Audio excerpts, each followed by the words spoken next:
왜냐하면 그 전에 세계적으로 탄소 중립 선언이 시작되기 시작하고 파리 기후 변화 협약에 가장 중요한 합의 사항이 NDC 감축 목표를 이때 COP26에서 발표하는 데 그런 자리이기 때문에 굉장히 중요한 자리였고 여러 가지 이제 중요한 사항들이 많이 합의가 됐는데 그 중에서 이제 가장 대표적인 합의 사항이 석탄 발전을 어떻게 할 것인가라는 합의 사항이었습니다. 원래는 석탄 발전은 EU와 미국이 중심으로 해서 석탄 발전 폐기를 그 합의문을 발표를 원했었는데 인도하고 중국의 그것에 반발로 인해서 폐기 대신에 축소하는 방안으로 합의서에 반영했습니다. 그런데 이 COP26가 폐막이 되자마자 일주일 만에 인도 뉴델리 지역에 극심한 스모그 현상이 발생해가지고 인도 뉴델리 지역 반경 110km 안에 6개 발전소를 가동을 중단시켰습니다. 인도는 불과 일주일 전에 COP26에서 석탄 발전 폐기를 강력하게 반대했던 부분이었습니다. 그리고 얼마 있다가 미국 바이든 행정부는 뛰는 휘발유가를 안정시키기 위해서 자국은 물론 우리나라를 비롯한 세계 6개 동맹국한테 비축유를 방치를 부탁했습니다. 말씀드린 대로 미국은 석탄 발전 폐기를 강력히 주장했던 나라였습니다.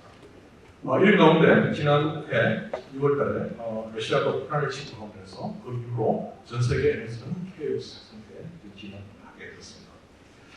우크라이나 전쟁이 일어나자마자 제일 먼저 이제 액션을 한 지역이 EU였습니다. 그 EU는 지난해 5월달에 리파워 EU 플랜을 발표하면서 그간에 러시아에 의존했던 화석연료 의존도를 종식을 시키겠다는 목표로 이 정책을 발표했습니다. 그 발표의 주된 수단은 에너지 소비를 절감하면서 수요를 증가시키고 에너지 공급을 다변화시키고 그리고 그것도 중요한 것은 에너지 전환을 가속화시키겠다는 내용이 포함되어 있습니다. 특히 이제 원래 EU가 지난 2021년도에 2030년 NDC 감축 목표를 원래는 40%였어요. 리파워 용역을 하면서 45%로 상향시켰습니다.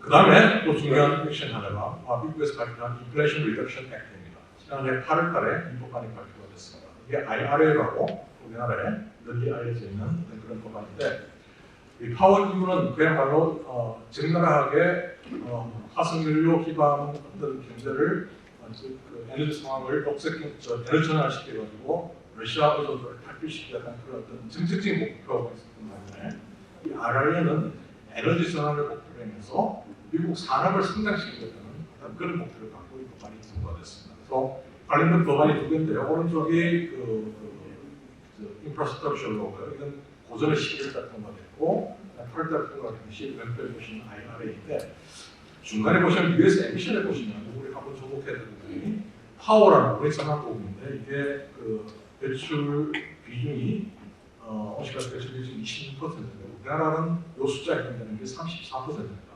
33%입니다. 중간에 인더스트리라는 게 산업 부분인데 이게 미국은 23%인데 우리나라가 34%라는 것이고요. 맨 마지막 트랜스포트라는 게 수송인데 이게 우리나라에서는 14%인데 미국은 14%인데 미국은 29%입니다. 그러니까 미국은 여러 가지 그 에너지 배출, 온실가스 배출 원중에서 수송 부분이 상당히 비중이 크고 그렇기 때문에 이제 이 수송 부분에서 에너지 전환을 위해서 전기자동차로서의 산업 전환을 위해 가지고 전기자동차 구매자에게 그 보조금을 지급하는 그 이슈와 이 IRA의 가장 핵심적인 하나였습니다.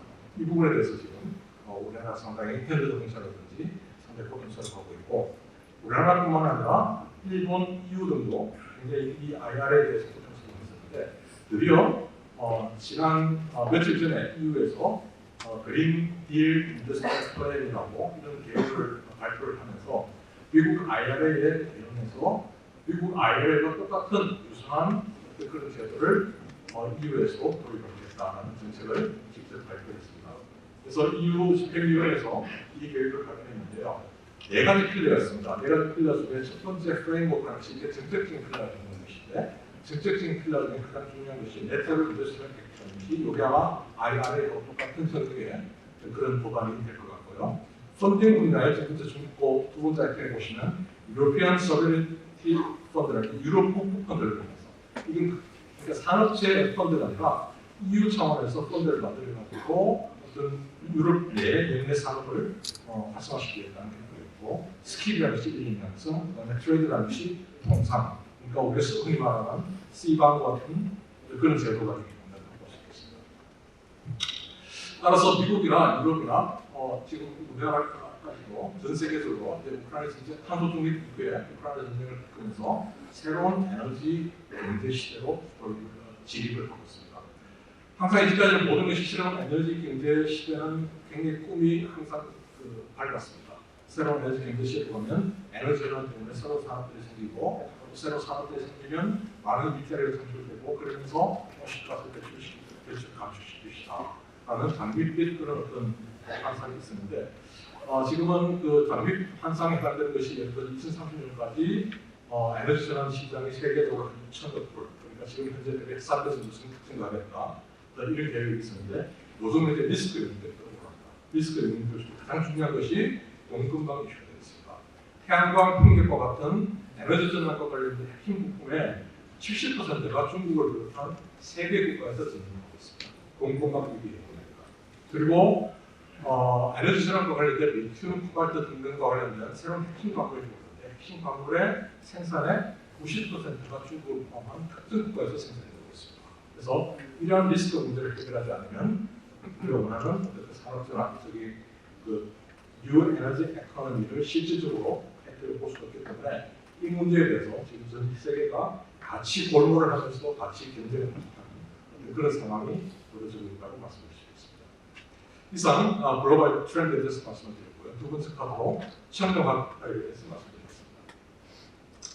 청정화력이 어떤 의미가 있느냐? 사실 그 청정화력이라는 것은 학술적으로 제가 한번 비판해 보면 연료를 연소를 시켜서 열 에너지를 갖고 발전을 시키는 깨끗한 발전 시스템, 이렇게 학술적으로 비판이 될 수 있는데, 일반적으로 지금까지 우리가 청정화력이라고 이야기하면 항상 낙스를 얼마나 저감시킬 것이냐, 싹스를 얼마나 저감시킬 것이냐, 이런 이슈들만 있었는데, 지금 이 이슈가 아니라 청정화력의 가장 큰 이슈는 CO2를 얼마나 저감시킬 것이냐, 이게 지금 가장 큰 숙제가 되고 있습니다. 그래서 CO2를 저감시킬 수 있는 청정화력의 미래의 두 가지 방향은 가능한 발전 설비의 효율을 높여서 고효율화시키고, 그리고 가능하면 그 카본이 들어가지 않는 무탄소 연료, 즉 수소 쪽으로 연료를 전환시키는 그런 두 가지 방향으로 진행되는 것이 청정화력의 미래라고 볼 수 있겠습니다. 요 그래프에 보시면 오른쪽에 이제 터빈 있는 온도 되겠는데 시간을 보시면 될 것 같고요. 시간에 따라서 이게 전기 엔진이 나온 게 1900년대 초기입니다. 그때 전기 엔진의 효율이 한 7% 정도, 그다음 석탄 발전이 한 40% 이상, 그리고 전기가스 복합 발전이 60%인데 지금 한 65%까지 가고 있습니다. 근데 저희들이 이론적으로 계산해 보니까 만약에 우리가 수소라는 연료를 쓰게 되면, 수소라는 연료는 가장 깨끗한 뿐만 아니라 발열량이 가장 큰 연료이기 때문에 이 연료를 쓰게 되면 효율이 가장 높은데, 이론적으로 도달 가능한 효율이 한 71%될 것이다 라고 짐작을 해보면, 예측을 해보면 지금 현재 65% 효율에서 71% 효율을 가리는 사실 얼마 남지 않았습니다. 그러니까 아마 이 정도 청정화력의 효율의 목표는 인도가 거의 맥시멈이지 않을까. 그래서 효율만 생각하면 사실은 청정화력을 통해 가지고 이산화탄소를 낮추는 데는 어느 정도의 한계에 도달할 수 있다.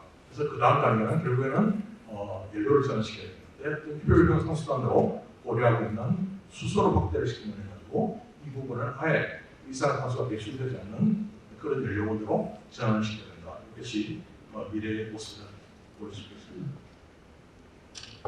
청정화력 미래에 또 하나 가장 큰 변수가 재생에너지 보급입니다.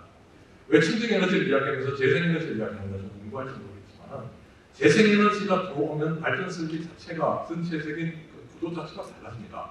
아시다시피 재생에너지가 10%, 20%, 30% 이렇게 확대되는 따라가지고 가시성 이슈가 생기고 유연성 이슈가 생기고 안정성 이슈가 생깁니다. 그래서 이 재생에너지가 보급이 확대가 되면 재생에너지가 아닌 다른 모든 발전원들은 유연성 기능을 확보해야 됩니다.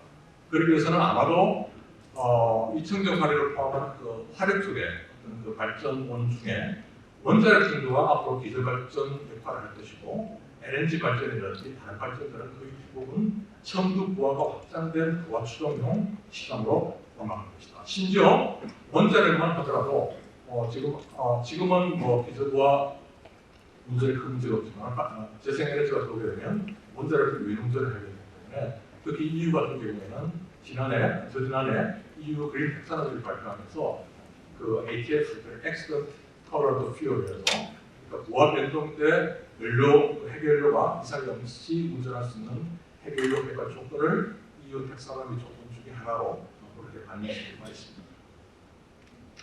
최근에 14 전력수급 기본 계획이 발표됐습니다. 14 전력 수급 계획은 저희들 발전 산업 시민들한테는 굉장히 중요한 국가적인 계획이 되고요. 이걸 청정하는 발전에서 특이 사항을 한 4가지 정도 보면 첫 번째가 노후 석탄 화력 28기 약 한 14국가에 해당되는 요 설비들이 LNG로 전환이 되도록 계획됐습니다.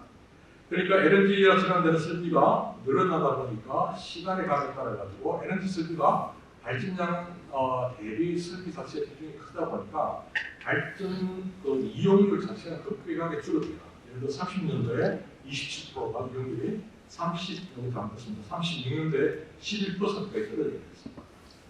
그다음에 재생에너지 비중 확대에 따른 유연전원 비중 확대를 지금 14 재원 계획에서는 ESS로 반영시켜놨는데 아마도 ESS가 2030년, 2036년까지 역할을 할 수 있는 어떤 장주기 고용량의 ESS가 개발이 되지 않으면 이 부분 역시 가스터빈이라든지 어떤 측면 발전에서 부담을 해야 되는 그런 부분이 되겠습니다. 또 하나 특이한 사항은 14부터 9차까지 그려주셨습니다. 14부터 수소와 아모니아 발전 비중이 반영이 되었다는 사실입니다. 특히 이제 수소 관련돼서는 이제 그 수소 공급 수요 관련된 국가 수요를 보시면 제일 먼저 그 수소 공급 관련된 숫자가 나오듯이 탄소중립위원회 탄중립 시나리오였고요. 이때 공급안이 최대 2050년까지 2,790만 톤이고, 그다음에 그 1차 수소 경제 이행 계획에서 2030년도는 이렇게 390만 톤. 공급의 수요를 353만 톤 이렇게 되고요. 이게 10차에서는 수요가 수소량이 한 290만 톤 정도 됐습니다. 여기서 주목해야 될 것은 보시면 1차 수소 경제 이행 계획에 보시면 공급량 전체 중에서 공급량이 390만 톤이고 수요 중에서 발전량이 350만 톤, 수송이 37만 톤입니다. 무슨 얘기냐면 우리나라 수소 경제의 지금 현재 핵심은 발전 설비의 무탄소 전원으로서의 수소 활용입니다. 이 부분은 EU하고 미국하고 상당히 다른 부분입니다. EU와 미국의 수소 경제는 산업 부분의 무탄소와 특히 제철 부분에 필요한 수소를 얼마나 공급할 것인가 라는 것 등등에 초점이 맞춰져 있다면 지금 현재 우리나라는 발전 부분의 무탄소를 위해서 수소를 활용한다는 정책이 방영되어 있고 유사한 그 정책을 갖고 있는 나라가 우리나라와 함께 일본이 되겠습니다. 그 이유는 우리나라와 일본은 재생에너지 보급이 상당히 느리고 또 전력 계통 자체가 에너지 고립성이기 때문에 나름대로 어떤 서스테이너블한 그 무탄소 전환이 필요하기 때문에 수소라는 전략을 갖고 왔다고 보시면 되시겠습니다.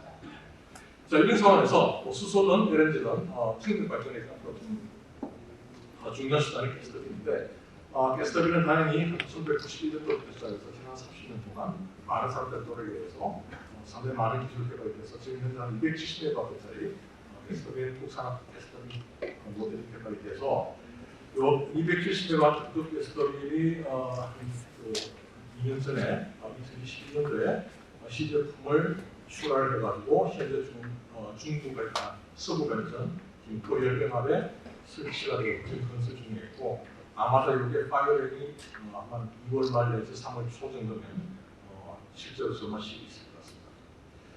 이 관련된 모델은 그 270메가와트 해당되는 전력 모델들 두 개 모델을 저희들이 갖고 있고요. 두산 에너빌리티 상황에서는 이 가스터빈과 관련된 투자를 상당히 많이 했습니다. 그 중에서도 고부품 투자를 상당히 많이 해서 차원 공장에 가스터빈 관련된 연간 생산량을 연간 한 2.7GW, 그러니까 가스터빈 한 대에 400메가와트 보시면 연간 한 7대 정도 생산할 수 있는 캐파시티를 갖춰놓은 것입니다.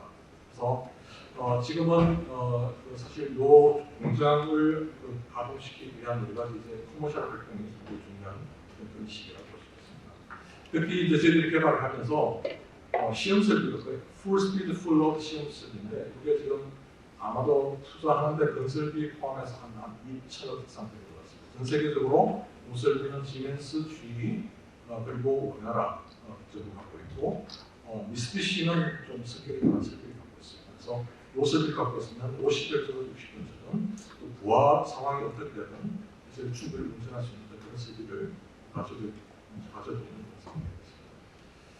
그래서 이런 그 투자를 갖고 지금 현재 가스터빈과 관련된 모델은 S1 모델, S2 모델, 그리고 차기로는 K 모델, 중소형은 한 900메가, 90메가 모델, 100메가를 정도 라인을 갖고 제가 부산 에너비티가 두 달 정도 일을 하면서 일을 경험해 보니까 일단 이 정도면 기술적으로는 아마도 가스터빈은 OEM 수준에 맞다고 저희들이 이야기를 할 수가 있을 것 같습니다. 이게 GE 같은 데로 작년부터 GE의 컴페티터 리스트에 부산을 시작하기 때문에 영실상고 이런 기술적인 어떤 준비를 프로모션을 이용해서 얼마나 저희들이 플레이를 할 수 있느냐 그런 부분이 신경을 써야 될 생각이 같습니다.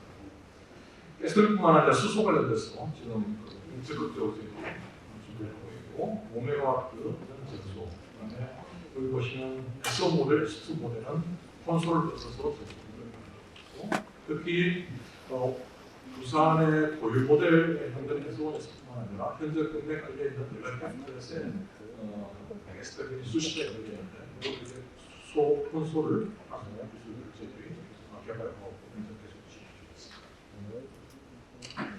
급하게 말씀드리다 보니까 빨랐는데요. 어쨌든 지금까지 제가 말씀드린 부분을 다시 한번 정리하자면 첫 번째는 처음에 말씀하신 대로 지금 현재 급변하는 에너지의 지정학적인 변화, 그러니까 에너지 지역화라는 것은 우리가 굉장히 재밌는 단어입니다. 이게 어떤 그 사람들의 자기들의 세계관을 자기 중심으로 이렇게 세계관을 보는 그런 관점인데 저같이 에너지를 중심으로 세계관을 보는 사람들이 가장 중요한 건 지금 에너지 지역들이 있어요. 이 에너지 역할을 가지고 세계적인 정치적인 상황, 국제적인 상황이 아니라 에너지 산업적인 상황이 새로운 시대가 진행됩니다. 그래서 2050 탄소 중립, 우크라이나 전쟁 이게 지금까지 파괴되면 지금은 어쨌든 이로 인해서 생성되는 재생에너지, 수소 같은 새로운 에너지 신성장 동력을 어떻게든 새로운 산업으로 연결시켜가지고 국가의 이익에 보탬될 수 있게끔 만드냐 이게 미국뿐만 아니라 미국뿐만 아니라 일단 우리나라도 집중해야 될 그런 부분이 되겠습니다. 말씀드린 대로 지금까지는 겪어보지 못했던 그 가지 제조업의 공급망 이슈, 그다음에 광고 자원 공급망 이슈가 생겼습니다. 그래서 이거는 사실은 이슈가 들어오기 전에는 전 세계가 세계화로 움직였습니다. 그래서 애플이 아이폰을 생산할 때 중국에 가서 생산하는데 전자시장이었습니다. 오히려 그게 국가 제작에 보탬이 됐는데 지금은 세상이 달라지고 있습니다.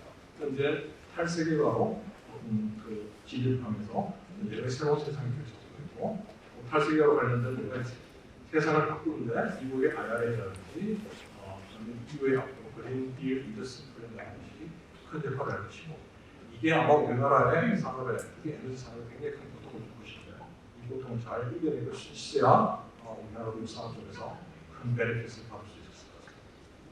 청력 발전은 미래지향적인 전환 가속화가 수준이 필수인데요. 말씀드린 대로 굉장히 강조하고 싶은데 재생에너지 확대는 현실적인 상수입니다.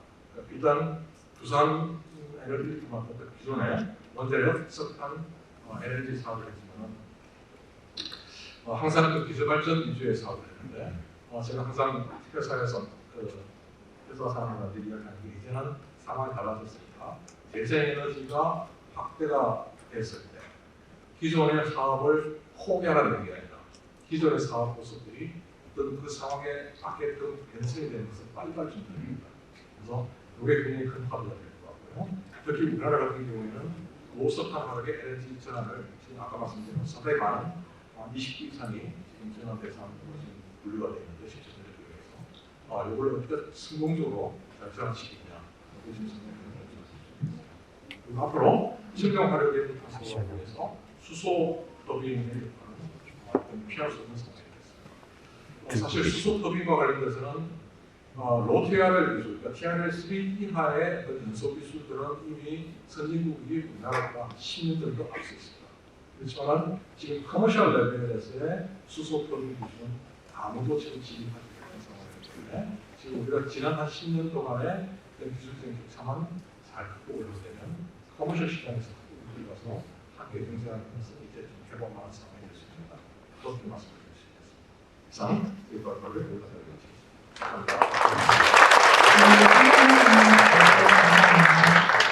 다음으로 ESS 분야 에너지 연구 전략에 대해 한양대학교 성현국 교수님께서 발표해 주시겠습니다.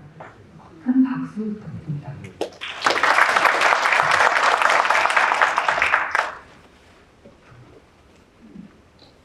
예, 안녕하십니까. 한양대 성현국입니다. 예, 오늘 제가 발표드릴 내용은 대용량 에너지 저장용 리튬 차전지 양극소리. 이 지금 이게 그게 되는 거예요.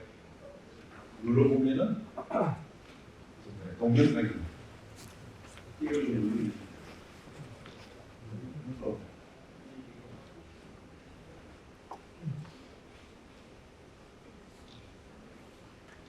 예, 지금 지금 뭐 그럼 그냥 하겠습니다. 지구 온난화와 이상 기후 현상에 대해서 말씀드리겠습니다. 지금 보시다시피 밑에 이 그림을 보시면은 1800년도부터 시작해가지고 지구의 표면 온도 변화를 보이고 있습니다. 변화를 보이고 있는데 보시다시피 이제 지구의 표면 온도가 산업혁명이 되기 전까지 상당히 스테이블하게 프로세싱이 있었지만은 상당히 스테이블한 그런 변화를 보이다가 산업혁명 이후에 이제 굉장히 리니어하게 전도하고 있는 그런 변화가 있습니다.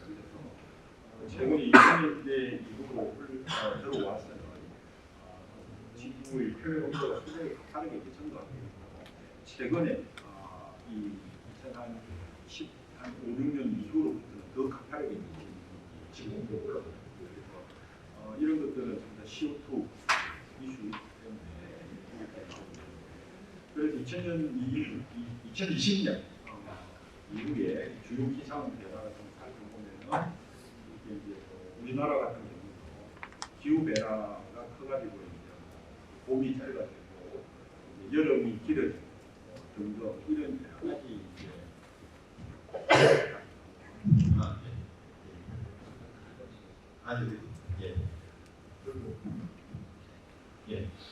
그래서 이제 여러 가지 기후 변화가 굉장히 많이 생기고 있습니다. 특히 2019년도에 미국에서 보시면은 미국에서 기상 이벤트가 굉장히 많이 일어났습니다. 그래서 특히 이제 뭐 여러분도 잘 가보셨는지 모르겠지만 텍사스 지역 같은 경우는 굉장히 따뜻한 동네입니다. 따뜻한데 뭐 몇 년 전에 2019년도 이런 보고를 보면은 뭐 굉장히 추워가지고 저변 사태가 나고 여러 가지 이슈가 있습니다. 그런 해였고 앞으로 이 지구 변화, 지구의 기상 변화가 굉장히 많을 거라고 이렇게 예측되고 있습니다. 그래서 이런 걸 봤을 때는 우리가 이제 그 CO2 감축, 특히 이제 ESS도 분야에서도 굉장히 많은 역할을 해야 된다. 그래서 이제 뭐 석탄 발열이라든지 이런 부분들을 우리가 감축을 하고 아름다운 지구를 후손들한테 물려주는 그런 노력이 필요하다 이렇게 생각이 됩니다. 그래서 이제 그 리튬 2차 전지 ESS용 발전용 ESS 쪽에서는 뭐 뒤에 말씀드리겠습니다만 대부분이 이제 2차 전지, 리튬 2차 전지가 주로 이제 전 세계적으로 사용되고 있습니다. 그래서 리튬 2차 전지가 ESS 분야의 뭐 시장이 어떤 거냐 하는 걸 보여주고 있는 그림인데 보시면은 뭐 뒤에 나오겠습니다만 상당히 이제 가파르게 이제 이 시장성이 전도하고 있는 겁니다. 그래서 2022년에는 뭐 46기가와트 아워 정도 되지만은 지금은 뭐 2030년에는 300와트 기가와트 아워가 될 것 같고 그다음에 이제 이 스케일을 보여주고 있는데 뭐 18650 리튬 이온 전지가 나와서 처음으로 만들어진 선통 18650 전부 이 손가락 정도의 이런 크기의 이제 배터리를 상상해 보면은 이 배터리들이 이제 전기차, 순수한 전기차이면은 약 한 5,000개, 9,000개 정도 들어갑니다만은 우리 대형 ESS용 한 5메가와트 정도 되면은 많게는 40만 개 정도 들어가야 돼요. 아주 이 많은 배터리를 사용해야 된다 하는 걸 말씀드릴 수 있겠습니다. 그래서 이제 왜 ESS가 필요하냐 하는 것을 설명을 드리는데 그 ESS의 주요 역할로서는 한 세 가지로 크게 나눌 수가 있습니다. 그래서 첫 번째는 이제 피크 소비 전력 분산입니다. 그래서 여름 같은 경우에는 이 12시부터 한 3시까지 이 피크 보아가 발생됩니다. 가장 더운 때. 그때 이제 발전소를 지어서 그때를 대비하기 위해서는 너무 많은 투자나 CO2가 나오기 때문에 배출되기 때문에 이 피크 보하용으로 이제 이 배터리나 에너지 저장 장치를 사용했다가 이 피크 보하 때만 쓰는 이런 용도 있고 분산 엔진은 전력 분산 쓰는 용도고요. 그다음에 이제 또 다른 분야는 정전 배터리입니다. 그래서 반도체 공장이라든지 굉장히 중요한 사업 같은 데에는 이런 정전이 갑자기 날 수 있으면 정전에 대비한 그러한 ESS용. 그다음에 주파수 안정화 쪽이 있습니다. 한전에 이제 우리가 한전 전력이 60Hz를 사용하고 있는데 이런 것들이 이제 흔들린다든지 이런 경우는 ESS를 가지고 주파수 제어를 통해 갖고 전력을 안정화시키는 이런 역할들이 있습니다. 그래서 분야별로는 한 6가지가 있습니다. 6개를 보시면 이제 발전 송배전용, 그다음에 소비처, 그리고 이제 작은 가정이나 이제 작은 공장들 이런 쪽으로 나눌 수 있는데 이렇게 발전 송배전 쪽에서는 잘 아시다시피 전력 신재생용, 태양광이라든지 이런 풍력이라든지 이런 쪽에 이제 나오는 전력을 평균화시켜서 안정화시키는 그런 쪽. 그다음에 이제 아까 말씀드린 전력의 개통 보조용들이 있습니다.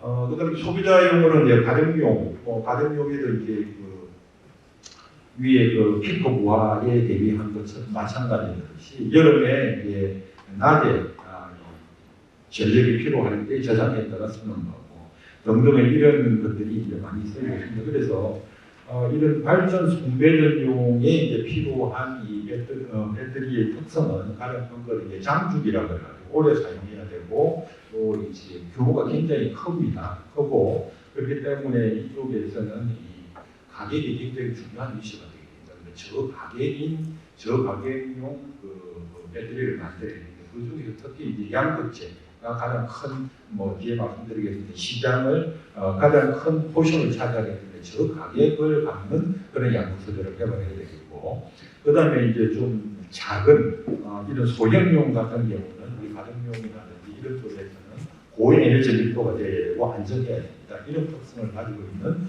배터리를 만들어야 된다. 그거는 게 요구가 되고 있고 그래서 현재 캐디레이드로 있는 것들이 전지들은 4가지가 있습니다. 아래와 진압축전지, 리튬 이온 전지, 그다음에 블루, 나스 전지 이런 게 등등이 있습니다. 그래서 각각들이 각 고유한 이 특성치를 가지고 있습니다. 에너지 밀도 측면에서 보면은 나스 전지가 소금설파 전지라고 합니다. 이게 이제 소금설파 전지는 오퍼레이션 템퍼레처가 390 정도 되는데 옛날에 일부를 중심으로 굉장히 많은 이 발전을 개발을 하고 있습니다만 한 5, 6년 전에 이 나스 전지 바이오 플랜트에 큰 불이 나가지고 불을 끄지 못하는 그런 이슈가 발생하고 나서는 이 나스 전지 조금 약간 좀 개발이 주춤한 상태고요. 어쨌거나 지금 보시면은 여러 가지 특성들 중에서 보면 리튬 이온 전지가 충방전 효율이라든지 에너지 밀도, 그다음에 이제 운용의 편의성 이런 것 등등을 봤을 때는 가장 캔디데이트가 높습니다. 그래서 현재 이 ESS용에 쓰이는 세계적으로 쓰이는 이런 전지들은 주로 리튬 이온 전지들이 많이 사용하고 있는 실정이고 앞으로도 제가 보기에는 리튬 이온 전지가 ESS용의 큰 대세로 자리 잡을 것 같습니다. 그래서 이제 글로벌 뭐 아까 시간 자료를 보였다시피 이 보시면은 이 누적 설치된 거하고 앞으로 전망들을 살펴보면은 뭐 10년간 이 성장률이 한 30배 정도 되고 있습니다. 그래서 아까 말씀드린 대로 지구 온난화 이슈 때문에 ESS의 중요성이 굉장히 더 많이 부각되고 따라서 이제 미션 유원전지 ESS들이 많이 사용되고 있습니다. 그래서 뭐 각 국가별 ESS 성장 전략들이 이제 요 밑에 표에 나와 있습니다만은 주로 미국이 굉장히 큰 ESS 시장을 차지하고 있고 그 다음은 중국입니다. 그래서 미국과 중국들은 이제 주로 이 세제 혜택이라든지 다양한 이런 정책들을 사용해서 이 ESS 시장을 굉장히 키우고 있는 그런 상태고 미국에 이제 판매하는 전부 다 ESS용 배터리들은 전부 다 우리나라 회사들이 전부 다 공급하는 걸로 알고 있고 이 시장도 아까 그래서 좋은 비즈니스가 될 것 같습니다. 그래서 우리나라도 ESS 탄소 중립 그런 리ኳ이먼트를 맞추기 위해서는 ESS 시장을 또 활성화해야 된다고 생각이 됩니다. 국내 ESS의 정책 동향을 좀 살펴보면 보시다시피 신규 ESS 설치 추이인데요. 2018년도에 가장 ESS 설치량이 가장 많다가 그다음에 2020년까지 좀 피크 약간 성장성을 보이다가 그러면 이제 2022년도에는 굉장히 수요라는 설치하는 그런 용량이 적어졌습니다.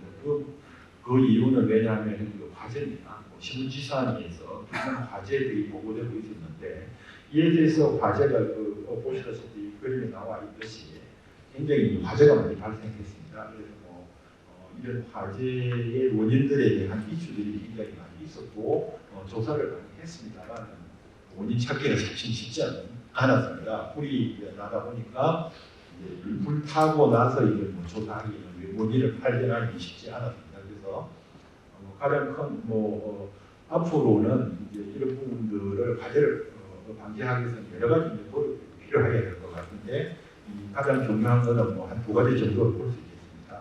가장 안전한 배터리 시스템을 만들어야 되고 또 운영하는 사람들도 운영을 잘해야 될 거로 생각이 듭니다. 그래서 우리가 운영하다 보면 이 용량이 과부하가 걸리게 SOC를 굉장히 높게 써가지고 스테이트 차지라고 해가지고 사용하는 용량을 규정보다 높게 써가지고 사용한다든지 그런 이슈들 때문에 이런 과제들이 많이 이제 발생을 하고 했습니다.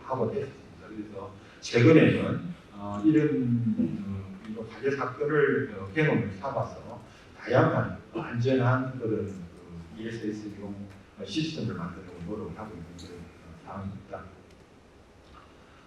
그래서 이제 ESS용은 또 안전성, 저가격 이런 것들을 키우고 있는데 이 그림은 지금 양극 소재가 얼마나 중요하냐 하는 것을 나타내는 그림이 되겠습니다. 그래서 이 배터리의 가격대를 이렇게 나타내고 있는데 보시다시피 이 배터리의 소재 중에서 양극재가 가격이 40% 정도 차지하고 이게 40%뿐만 아니라 그 성능을 거의 좌우하는 그런 상태입니다. 그래서 양극 소재를 좋은 양극 소재를 만들어야 된다. 저 가격이면서도 이 효율이 아주 우수한 그러한 양극 소재를 만들어야 된다 하는 게 이제 이 장표 문제고요.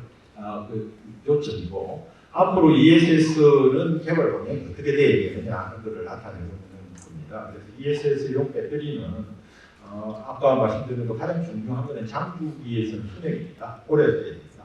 전기차 같은 경우에는 저희 업계에서 한 10년 내지 15년 정도로 목표를 두고 합니다만은 ESS용은 적어도 20년 이상의 그런 수명 사용할 수 있어야 됩니다. 그렇기 위해서는 아주 수명이 장수명인 그러한 ESS용 전지를 만들어야 되고 아까 말씀드린 대로 불이 많이 나니까 안전한 그런 안전성이 향상된 그런 전지를 만들어야 되고 뭐 또 이 에너지 밀도를 가정용 같은 경우는 에너지 밀도를 올려야 됩니다. 에너지 밀도를 올리기 위해서는 이제 양극 소재의 니켈 함량을 올리는 그런 쪽으로 이제 개발이 돼야 되는데 그렇게 되면 이제 뒤에 보여드리겠습니다만은 이 안전성하고 에너지 밀도하고는 이 트레이드 오프 관계가 있어가지고 트레이드 오프 관계가 있어서 두 가지를 만족시키는 게 굉장히 기술적으로 챌린징한 그게 되겠습니다.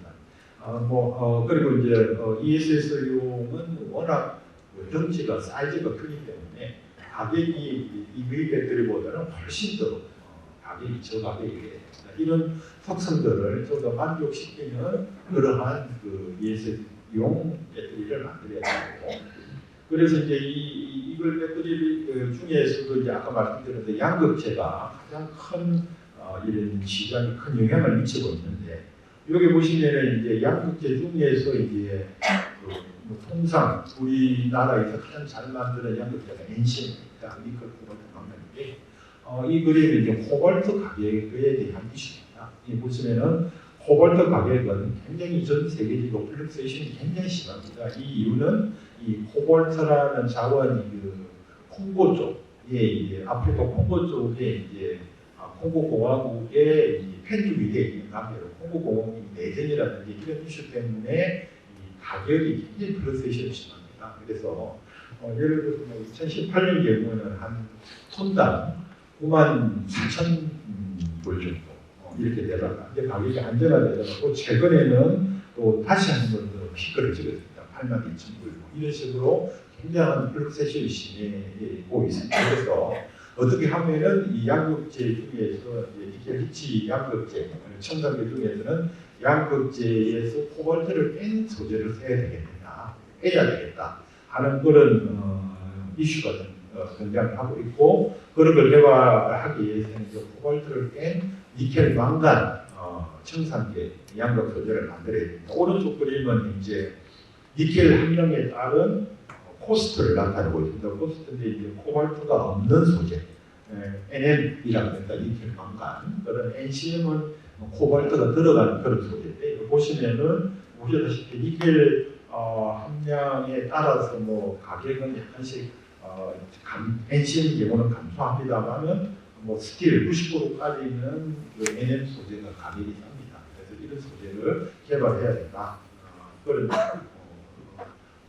그런 방향이 되는데 이제 문제는 이 코발트를 빼고 니켈 함량을 올리면은 이제 여러 가지 이슈가 있습니다. 이 오른쪽 왼쪽 그림을 보시면은 왼쪽 그림에서는 용량에 따라서 이제 열 안전성하고 수명 특성을 나타내고 있는데 그래서 용량이 증가할수록 이제 용량이 증가할수록 즉 용량이 증가한다는 이야기는 니켈 함량을 올리는 겁니다. 니켈이 보시다시피 니켈은 용량을 담당하고 있고 망간은 안전성을 담당하고 있고 코발트는 출력을 담당하고 있는 그런 특성이 있는데 용량을 올리면 즉 니켈 함량을 올리면서 이제 용량을 증가시키면은 수명 특성이 떨어집니다. 수명 특성이 오래 사용하는 장기 사용하는 특성이 떨어지고 또한 열 안정성, 불이 날 확률이 아주 화재가 날 확률이 아주 많은 그런 특성이 있습니다. 그래서 용량하고 수명,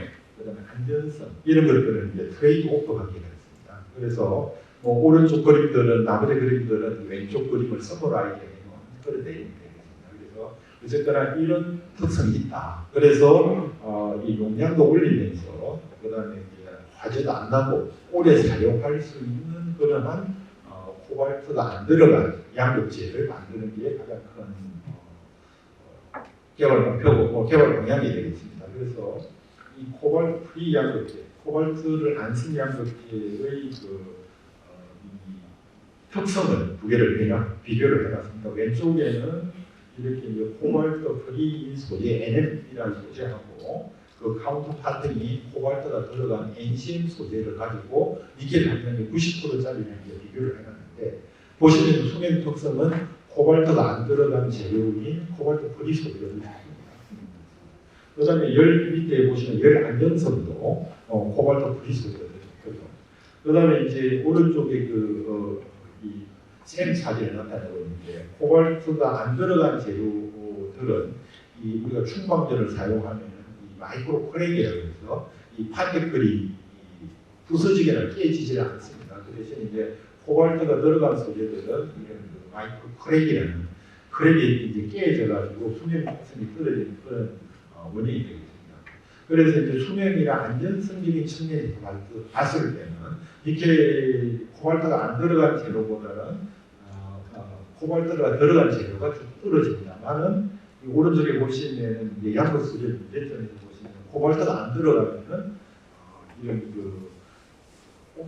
율특성, 율이라는 급속 충전을 했을 때 충전율이 떨어집니다. 그 다음에 이제 특히 이제 이 얘의 코발트가 안 들어갔을 때의 문제는 저온에서의 이 성능이 굉장히 상온보다 굉장히 떨어집니다. 그래서 이런 특성을 이런 부분들을 이런 그 저온 특성이라든지 고속 충전이 불가능한 이런 특성들을 개발을 해야만이 극복을 해야만이 이런 그 코발트 프리 소재가 진짜 ESS용 이 전지에 사용될 수 있을 거라고 생각이 들고 저희 그룹에도 이런 걸 극복하기 위해서 여러 가지 열심히 연구를 하고 있고 좋은 결과들이 많이 나오고 있습니다.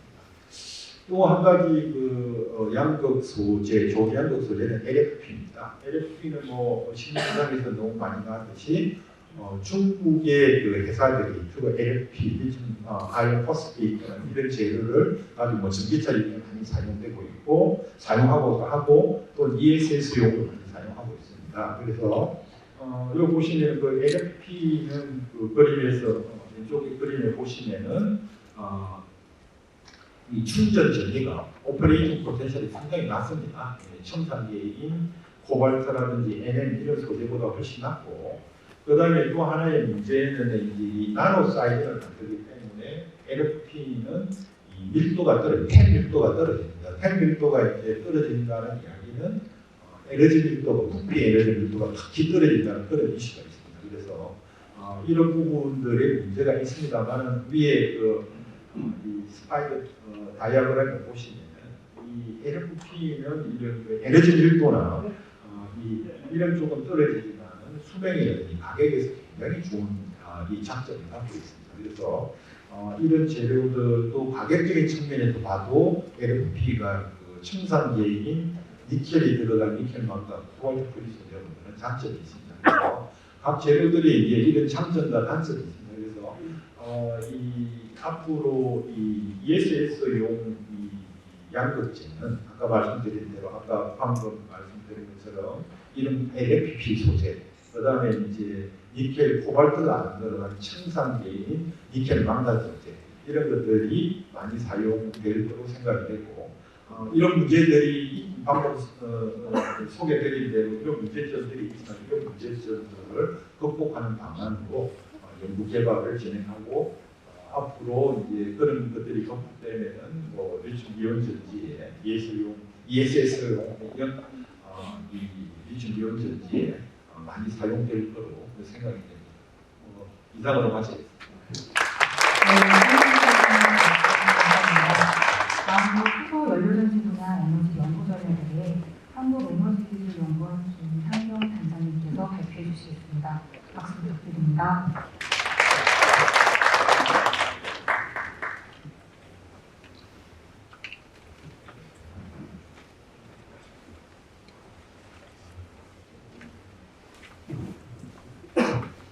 안녕하세요. 한국에너지기술연구원 수소연구단에 근무하고 있는 김상경입니다.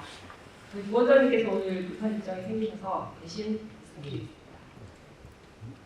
오늘 말씀드릴 내용은 탄소 중립을 위해서 국내 수소연료전지 발전 방향이 어떻게 되는지에 대한 것입니다.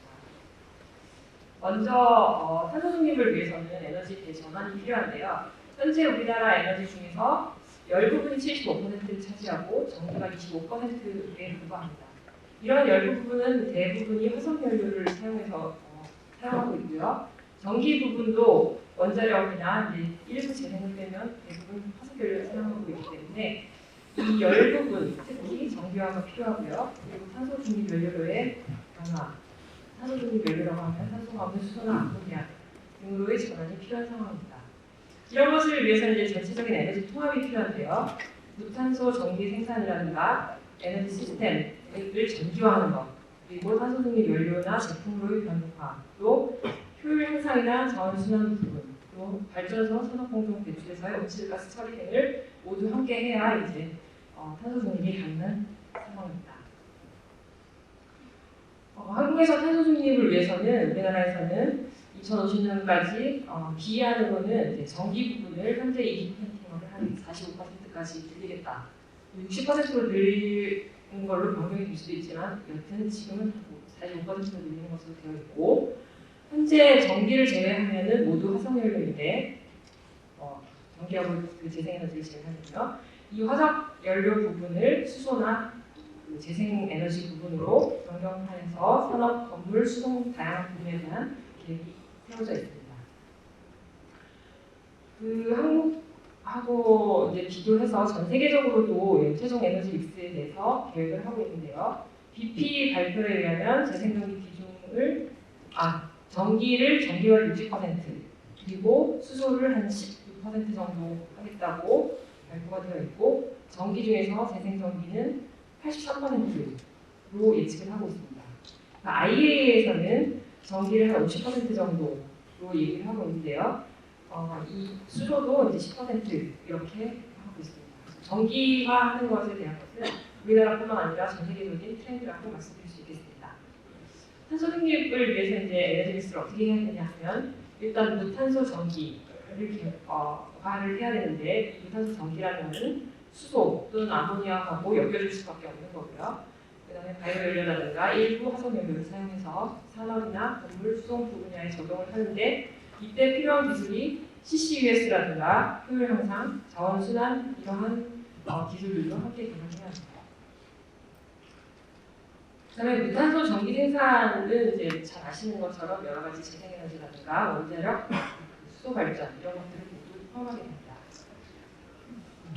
이 탄소 중립을 위해서 발전 부분의 에너지 전환을 각국에서는 어떻게 하고 있는지 한번 비교를 해보시면, 대부분 2050년도에 이제 넷제로를 이루겠다고, 탄소 중립을 이루겠다고 하고 있는데, 그게 45년을 잡고 있고요. 그 중간 목표로 2030년에 CO2 감축 목표를 우리나라 같은 경우에는 18년도에 40%, 일본 같은 경우에는 13년도에 46% 이런 식으로 제시하고 있습니다. 그리고 최종적으로 이제 2050년에는 우리나라는 재생에너지 비율을 50에서 60~70%까지 그렇게 잡고 있고요. 원자력을 원래 한 60% 정도 잡던 것을 이제 한 20%까지 다시 올리는 것을 얘기를 하고 있고요. 일본 같은 경우에는 재생에너지 60%에 원자력 10%로 얘기하고 있습니다. 영국도 재생에너지 65%지만 원자력을 9.6%에서 25%로 올리는 것으로 또 발표를 하였습니다. 특이하게 독일은 재생에너지 100%를 2035년에 달성하겠다고 전력 부분이다 이렇게 하고 있고, 원자력은 2030년부터 사용하지 않는 것으로 발표하고 있습니다. 근데 이제 재생에너지를 이렇게 많이 쓸 경우에 재생발전 가능성 때문에 문제가 생기는데, 시간별 전력 수요를 보시면 낮 시간대에 많은 수요가 있는 걸 보실 수가 있고요. 그 아래쪽에 태양광 같은 경우에는 이제 낮 시간대에 많은 발전량이 있고, 계절별로도 풍력 발전, 태양광 발전 모두 일정하지 않은 것을 볼 수가 있습니다. 그래서 만약에 2050년이 되면 파란색, 이제 검정색 라인이 이제 수요라고 보시면 되고, 파란색 라인이 원자력이고 풍력과 태양광이 대부분 많이 들어가면 피크가 굉장히 많이 생기게 됩니다. 이런 피크들을 어떻게 해서 저 비어있는 부분에 채워줄 것인가, 이런 것들에 대한 고민을 저희들이 많이 해야 되고, 그런 것들을 해결하기 위해서 이제 주로 ESS나 섹터 커플링, 디맨드 리스폰스라든가 버추얼 파워 플랜트 같은 기술들을 모두 복합해서 사용을 해야 됩니다. 여러 가지 발전 방법으로 전력망에 연결이 되면 배터리를 사용하고 P2G 사용하고 P2H도 하고 V2G 이런 것들 모두 활용을 해서 산업, 건물, 수송 부분에 이제 같이 활용을 해야 되는 그런 상황입니다. 국내 수소 수요를 보시면 2030년 이제 194만 톤으로 되어 있고요. 그 비율을 수선에서 13% 정도, 그리고 추출 수소에서 40%, 그리고 해외 수소 수입에서 47%를 할 것으로 계획을 잡고 있습니다. 또 암모니아 수요는 해외 수소 때문에 1,100만 톤으로 굉장히 많고요. 이것은 이제 석탄 아모니아 혼수 발전용으로 사용하려고 하는 것이 많습니다. 그리고 2050년에는 2,700만 톤의 수소가 필요할 것으로 보고 있고 국내 생산 20%, 해외 도입 80%로 계획하고 있습니다. 그런데 이제 수소가 어디서 오는지를 한번 보시면 이 동그라미 부분이 수소의 수요처입니다. 보시면 북미, 그리고 유럽, 중국, 그리고 동아시아 쪽이 주요 수소 수요처인데 먼저 아래 그림을 보시면 블루축으로는 이제 가스전을 표시한 것입니다. 파란색, 진한 파란색이 가스 매장량이 많은 곳인데요. 이 매장량하고 수요처하고 굉장히 불일치한 것을 보실 수가 있습니다. 일부 북미 같은 경우는 어느 정도 일치하고 있지만요. 그에 비해서 이제 그린수소 같은 경우에는 재생 에너지가 좀 좋은 곳이 있긴 하지만 그래도 어느 정도 전 세계적으로 퍼져 있는 것을 보실 수가 있습니다. 그 다음에 미국에서는 이제 그린수소 목표를 어떻게 잡고 있냐고 하면 2021년에 111이라고 해서 10년 안에 1kg의 수소를 1달러에 만들겠다는 목표를 세웠고요. 그래서 현재 5달러 정도의 그린수소 가격을 2030년까지 1달러까지 낮출 텐데 그 5달러의 수소 가격을 보시면 한 50% 정도가 전기 비용이고요. 나머지 파란색 한 20-30%가 캐피탈 코스트인데 물론 전기 비용도 많이 낮추지만 이 캐피탈 코스트하고 O&M도 굉장히 많이 낮추게 돼서 이제 우리가 개발을 해야 될 수전의 부분에서 개발을 해야 될 부분도 많고 기후에서도 이제 많이 개발하고 있습니다. 그다음에 그린수소 생산할 때 전력 단가하고 수소 단가가 어떻게 되는지 이제 좀 보시면 그린수소 같은 경우에 재생 발전량이 늘어나면 가격이 어떻게 될지 저희가 쉽게 예측하기는 어렵습니다. 현재도 뭐 독일 같은 경우에는 재생 에너지가 많이 남는 시간대에는 공짜로 혹은 이제 돈을 받으면서 전기를 쓸 수도 있기 때문에 재생 전력 값을 예측하기는 쉽지 않지만 이제 원자력 수소 같은 경우에 연 5,600만 톤을 생산하려면 SMR 100기가 필요하고 그 원자력 전기를 사용하게 되면 수소 단가는 한 4-5천 원 정도 될 것으로 계산되었습니다. 그 다음에 국내외 그린수소 기술인데요. 이 표는 이제 알칼라인에 대한 것만 일단 작성한 것 같은데 왜냐면 이제 우리 국내에서는 알칼라인만 이제 그 국내 기업이 만들어진 바가 있기 때문에 이렇게 비교한 것 같습니다.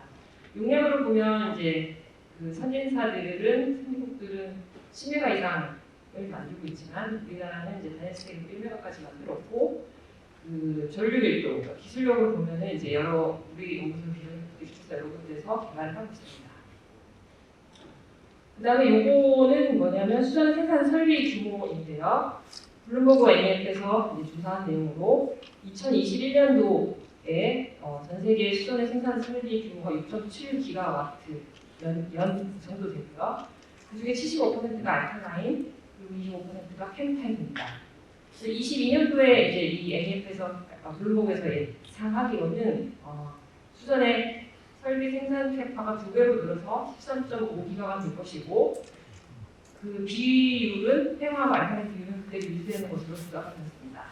그러니까 캐파가 2배가 되는데 비율이 유지되는 것을 보시면 이제 알칼라인 같은 경우에는 중국 기업들이 생산 캐파를 2-3배씩 늘려서 이제 알칼라인 캐파를 2배를 늘리고 있고요.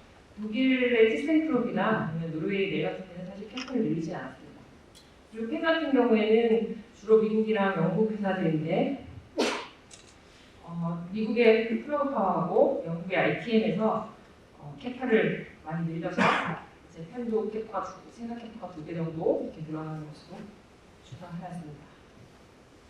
블루수소 같은 경우에 한국에서는 SK E&S에서 고령 LNG 터미널에 이제 사업에 5조를 들여서 25년도에 25만 톤 규모의 수소를 생산하는 것을 개발 중이십니다. 그다음에 우리 연구소에서도 많이 개발을 했는데요. 소형 이제 옵사이트형 리포머를 개발해서 그 같은 경우에는 시간당 1,500, 하루에 2톤 생산을 개발하셔가지고 그 일본 제품보다 우수한 효율로 저렴한 가격을 달성해서 이제 기술을 크게 하셨고요. 그다음에 CO2 표시 같은 경우에도 흡수제나 케이스데이 같은 걸 개발해서 이제 스케일업이 필요하겠습니다만 이미 기술을 하셨고, 수소 PSA 부분에서도 국내 기술이 있지만 이제 스케일업이 필요한 시점입니다. 그다음에 수소 저장 부분은 주로 이제 네 가지를 많이 얘기를 하고 있는데요. 암모니아하고 LOHC, 액체수소, 고압수소 이렇게 되어 있습니다. 이 그 상압에서 보면 이제 상압을 유지하기 위한 온도가 암모니아 같은 경우에 마이너스 34도, 액체수소는 마이너스 250도 이렇게 되어 있고요.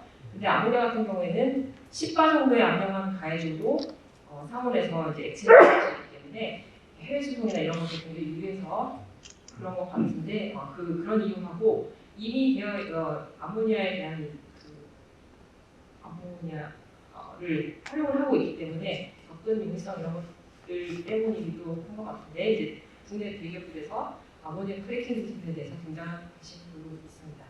요즘은 몇 년 전보다에 비해서 암모니아에 대한 관심이 많이 높아져 있습니다. 그리고 암모니아는 이제 어디다 쓰이나 보면은 암모니아 버스라든가 그한 1990년대부터 트럭 이렇게 되어 있고요. 요즘은 이제 암모니아 추진 선박에 관심이 많이 집중되고 있는데요. 국제해상기구에 의하면 선박의 CO2 배출량을 30년까지 2008년 대비 40%, 50년 대비 2008년 대비 70% 감축을 해야 하기 때문에 현재 100% 오일 그 석유에 의존하고 있던 그런 연료 부분을 점차 암모니아, 이 하늘색 부분하고 또 수소로 이렇게 바뀌어가야 하는 그런 시점입니다. 그다음에 석탄, 암모니아 혼소에도 또 암모니아가 많이 사용될 것으로 예측하고 있는데요. 2030년 발전의 3.6% 정도를 암모니아로 할 것이라고 하고 이제 암모니아 연소 이런 것에 대해서는 연구를 하고 있습니다. 일본에서 이미 실증을 하고 있고요. 그다음에 연료전지 부분은 우리나라에서는 PAFC하고 SOFC가 지금 이제 되고 있는데 PAFC 같은 경우는 부산에서 그리고 SOFC 같은 경우는 블루에너지에서 외국 기업이긴 합니다만 들어와서 하고 있습니다. 발전용 같은 경우에 이미 보급된 거는 95% 국산이지만 현재 보급되고 있는 거는 60%만 국산, 그리고 허가된 거는 87%가 외산이라고 합니다. 미국 불법에서 들어와서 하고 있고요. 국내에서도 SFC 개발을 하고 있는데 미국 STX 공공업이나 부산 HN 파워 등에서 개발하고 있습니다. 그다음에 무탄소 가스 발전에 대해서는 앞에 말씀해 주셨는데 석탄으로 발전을 하는 경우에 비해서 LNG로 발전하면 이산화탄소가 50% 감축되고 30% 정도 수소를 혼소하게 되면 거기서 또 10% 정도 이산화탄소를 줄 수 있고 최종 수소로 가스터빈 발전을 하게 되면 그 무탄소 발전이 되는 그런 상황입니다. 우리나라에서도 그 무탄소 가스터빈에 대한 그런 기능을 잡고 있습니다. 부산 중공업에서 이제 개발하시고 계시고요. 그 다음에 발전 단가에 대해서 조금 보시면 이제 결론은 우리가 아직 전기료가 많이 싸다 이런 것인데요. 전기료 환경 부담이 독일에 비해서 한국이 많이 싸고요.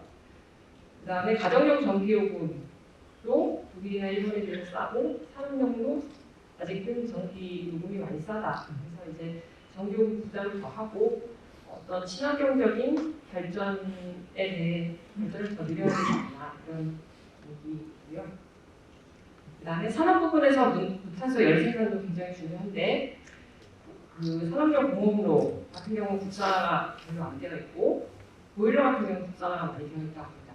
이런 부분의 열을 수소나 아모니아 혼소, 궁극적으로는 수소나 아모니아 전소를 해서 무탄소화하는 것이 필요합니다.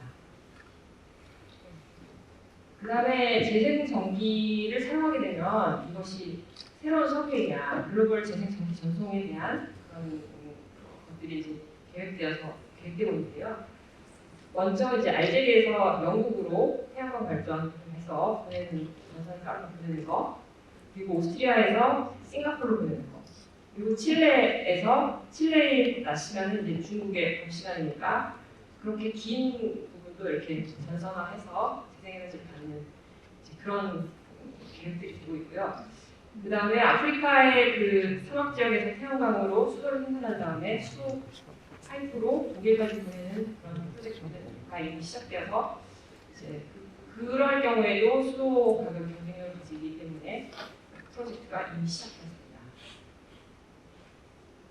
이러한 상황과 이제 계획을 가지고 있는데 그 정부에서는 이제 수소 공급 활용 분야에서 국산화가 시급한 기술을 우선 개발하고 인간 협력으로 시너지를 낼 수 있는 기술 전략 마련에 초점을 맞추겠다고 발표를 했고요. 현황을 보시면 국내 수소 생산은 여전히 탄소 배출 중이기 때문에 그레이수소 공급 생산을 위한 준비가 필요하다는 거, 그리고 2030년까지 해외 수소를 많이 들여오는 계획을 잡고 있지만 해외 수소 도입을 위한 인프라가 없어서 특히 이제 현재까지 관련 연구 지원이 누적으로 380억에 불과합니다.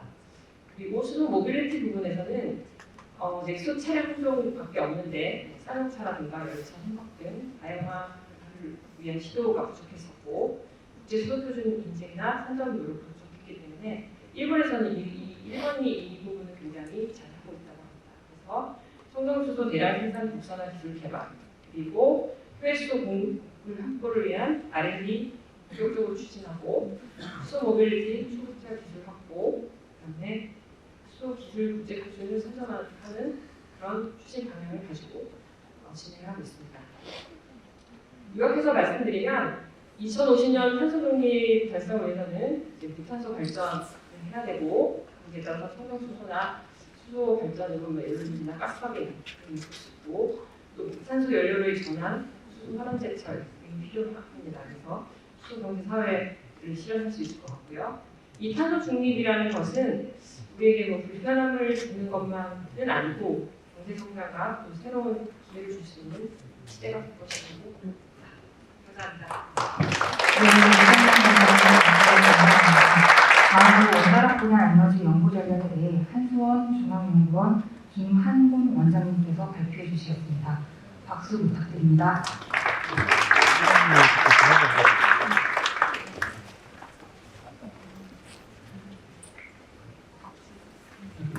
네, 안녕하십니까. 그도 소개는 받았는데 제가 그 사이에 좀 신분상의 변화가 생겨서 제가 그전에는 한수원에 있는 중앙연구원 원장이었는데 최근에 저희가 이제 정부 사업으로 추진하는 혁신형 SMR 기술 사업 단장으로 좀 선임이 돼서 그 타이틀에는 최근 고집을 적었습니다.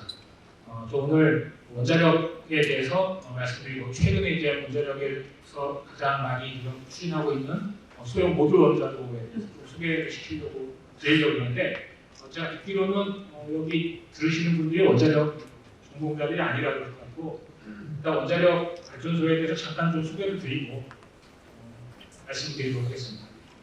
그래서 원자로에 어떤 것들이 있는지, 그다음에 원자력 발전은 어떤 특징이 있는지를 좀 말씀드리고 혁신형 SMR 개발에 대해서 소개드리겠습니다.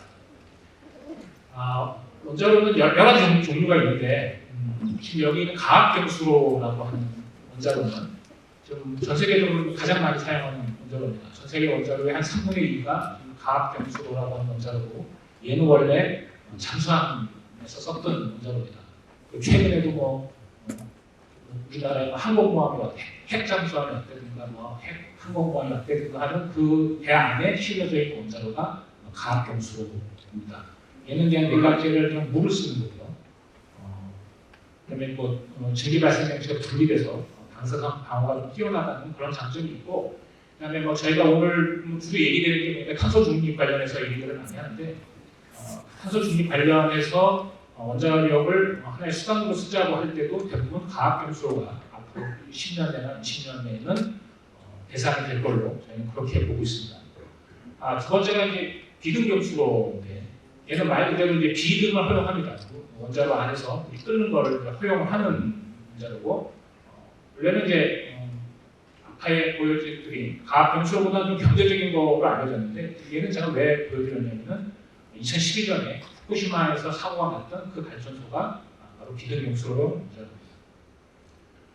세 번째가 이제 액체 금속 문제. 좀 이따도 말씀드리겠지만 저희가 이제 원자력 발전소에서 쓰는 건 이제 우라늄을 연료로 쓰는데 실제 이제 가압병수로가 쓰는 우라늄은 우리가 가지고 있는 우라늄의 0.7%만 우리가 쓰는 겁니다. 나머지 99%는 이제 버리고 쓰는 건데 그 99%를 쓸 수 있도록 하는 원자료가 지금 액체 금속이고요. 이건 아마 여러분들이 최근에 좀 관심을 갖고 있는 신문을 보시면 마이크로소프트의 빌 게이츠가 투자해서 체인 회사가 이제 테라파워라는 회사가 있는데 그 회사에서 개발을 해서 지금 짓겠다고 하는 발전소가 바로 이제 일종의 액체 금속입니다. 이렇게 좀 말씀드리고요. 원자력 발전소의 특징을 좀 말씀드리면 첫 번째 아까 연료 양을 말씀드렸는데 지금 우리가 쓸 수 있는 우라늄의 양이 하긴 가치 있는 수는 시간이 지나면 자꾸 이제 바뀌니까 이게 뭐 절대적으로 변하지 않는 값은 아니지만 한 200년 이상 쓸 수 있다고 돼 있고요.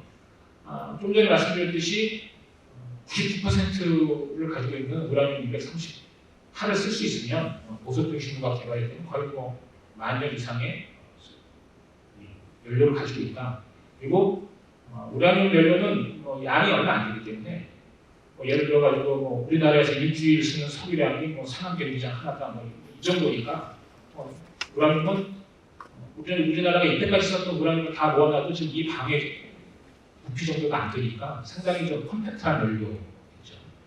그리고 지금 우리가 맨날 얘기를 하는 화석 연료들, 석탄, 석유, LNG 다 할 거 없이 기본적으로 이제 화학 반응을 이용하는 거죠. 산소와의 화학 반응을 이용해가지고 에너지를 생산하는 거기 때문에 기본적으로는 CO2가 필수적으로 나오는 건데 원자력은 화학 반응을 가지고 에너지를 생산하는 게 아니라 핵분열 반응을 가지고 에너지를 생산하는 거기 때문에 기본적으로 CO2 배설량은 0입니다. 0이 돼야 맞는 건데 이 0이 아니고 조금 숫자가 나오냐 태양광도 사실 마찬가지인데 발전 과정에서 나오는 CO2가 아니라 건설 과정에서 그리고 또 운영하는 사람들, 직원들이 발생시키는 CO2 이런 것 때문에 있지만 기본적으로는 CO2를 발생시키지 않는 전원이다 이렇게 이해하시면 되겠습니다. 아까 판매 단가는 좀 전에 뵙다시피 이것도 약간 기준마다 약간 달리하지만 여전히 원자력의 판매 단가는 발전 단가는 상당히 낮은 편. 그것 때문에 국가별 전기요금도 우리나라가 다른 나라에 비해서 꽤 낮은 수준으로 지금 유지하고 있습니다. 또 하나가 이제 원자력 발전의 특징이 뭐냐면 최근에 이제 천연가스 때문에 러시아, 우크라이나 때문에 이제 다시 촉발이 되는데 에너지 안보라는 게 촉발이 되는데 이 우라늄은 전 세계에 골고루 퍼져 있기 때문에 우라늄을 가지고 사실 어떤 자원을 가지고 무기화하기가 어려운 그런 에너지원입니다. 나머지 예를 들면 석탄이나 석유나 이런 것들은 특정 지역에 모여있기 때문에 그게 진짜 잘못하면 무기화가 될 수 있는데 그럴 가능성이 없어서 사실은 에너지 안보 측면에서 좀 많은 문제를 갖고 있는 우리나라로 하면은 전략적으로라도 선택할 수밖에 없는 에너지원이 아니겠냐라고 생각을 하고 있습니다. 그렇게 해서 그런 원자력 발전소를 우리나라가 지금까지 어떻게 해왔냐를 좀 보여드리는 건데 1990년대 개발됐다고 하는 OPR-1000이라고 하는 원자력 발전소가 사실은 우리나라의 주력 원자력 발전소입니다. 우리나라의 원자력 발전소가 지금 26개가 지금 가동되고 있는데 그중에 12개가 이제 OPR-1000이라고 하는 원자력 발전소이기 때문에 주력 발전소고 90년대 말에서 2000년대 초에 개발됐던 APR-1400이라고 하는 원자로가 이제 국내에는 이제 4개가 운영 중에 있고 이 원자로가 지금 UAE에 수출한 그 원자로 노변이죠. APR-1400이 그렇게 이제 대형 100만 킬로와트급 이상의 대형 원자로를 가지고 있고 현재는 이제 여러 가지 시장을 개척하기 위해서 그 시장에 맞는 개량된 노형들을 만들고 있는 그런 과정 중에 있습니다. 그럼 저희가 이제 예를 들어 정권의 방향이나 이런 걸 떠나서 전체적으로 봤을 때 시장이 어떤 방향으로 가고 있냐, 아까 앞에서 발표해 주신 거 대동소이 한데 일단 전체적으로는 2050 탄소 중립이라고 하는 게 크게 가지고 있는 목표이기 때문에 그거에 도움이 되는 에너지원은 뭐든지 포트폴리오로 써야 될 필요가 있다는 거 하나 하고요. 그다음에 여전히 원자력 발전소는 원자력 발전소의 안전성에 대해서는 의구심을 갖는 걱정을 하는 국민들이 많이 있다. 그래서 원전 내 안전성에 대해서는 더 안전해져야 된다는 그런 요구가 있다.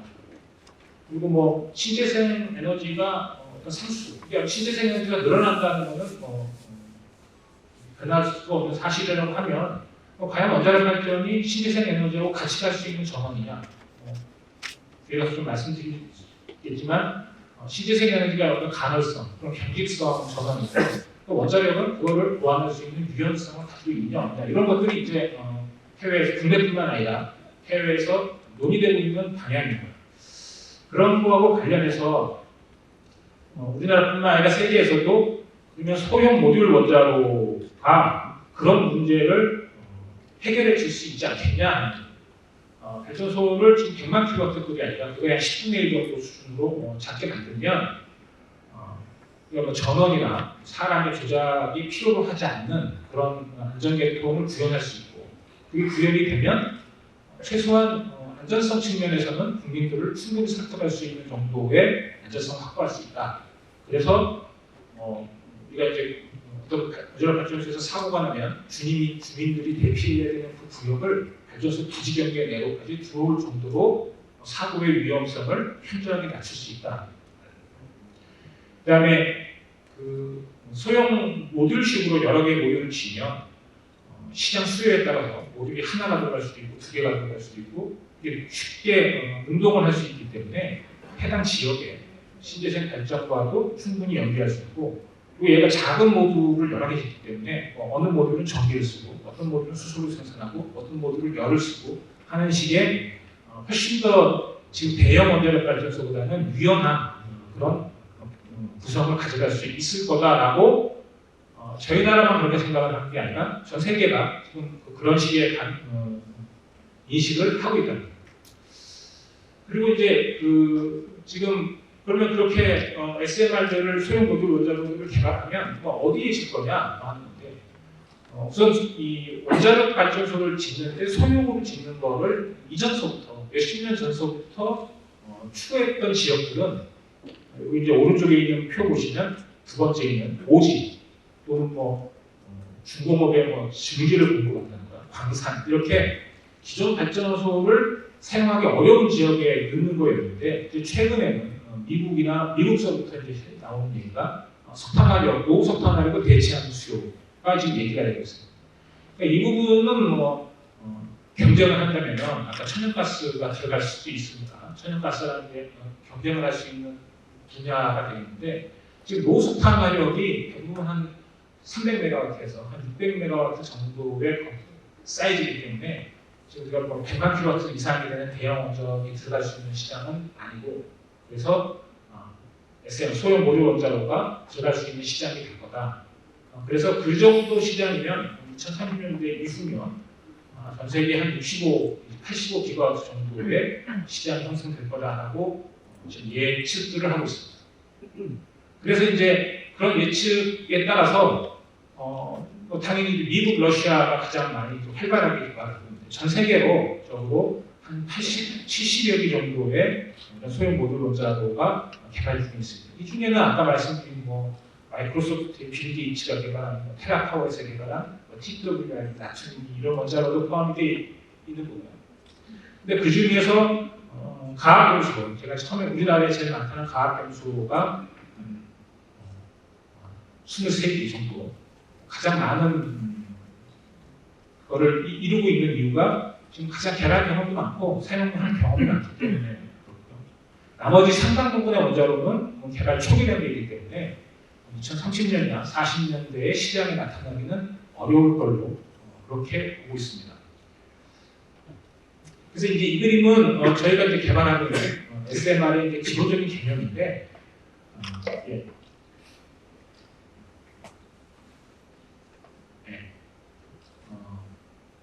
위에 왼쪽에 있는 이게 좀 이런 도움이 있는 그림이 현재 이제 우리가 알고 있는 기존 원자력 발전소의 그림입니다.